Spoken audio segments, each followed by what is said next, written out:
The Russian Foreign Minister Sergei Lavrov has warned there's a serious danger of nuclear conflict. It comes as U.S. Defense Secretary Lloyd Austin said Washington's goal was to see Moscow weakened so it cannot attempt a repeat of the war. Well, joining us now is our senior reporter for international affairs, Mark Champion. Mark, good morning to you. So are we seeing potential escalation here in terms of a more direct conflict between Russia and NATO?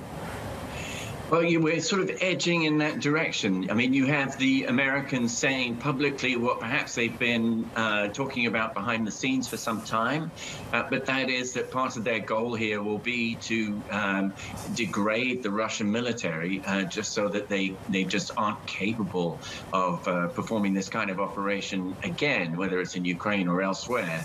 And that's something they have not been talked about in public before. So, you know, that is a significant step, and in this case seems to have been taken quite deliberately. And then on the other side, you know, you have the Russians again talking up the nuclear threat. Lavrov saying that this is serious and it needs to be taken seriously. And ultimately, you know, that is the final tool that the Russians have to to ensure they aren't defeated in any conflict, which they increasingly say is one not between them and Ukraine, but one between them and NATO, with Ukraine as the proxy. Russia has long had and been very well aware that it has a conventional weapons deficit relative to NATO. It could not win in a conflict with NATO directly, and therefore it relies on its nuclear deterrent. So, Mark, there were also missile attacks on railways across western and central Ukraine. What does that signal in terms of a change in tactics?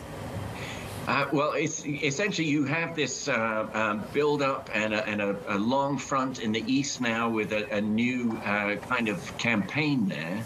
And both sides trying to supply it as fast as they can. So it's critical to the Ukrainians to get the weapons that the Americans and others have promised, the artillery, the tanks, the APCs, all this kind of stuff, the heavy weaponry to fight that kind of campaign, to get it the 1,300 kilometers all the way across from the Polish border or the Slovakian border to the Eastern Front. And the Russians are fully aware of that. And what they're hitting is the transport links, the storage dumps where they think this equipment is being moved, and trying to hit them so that it never reaches the east.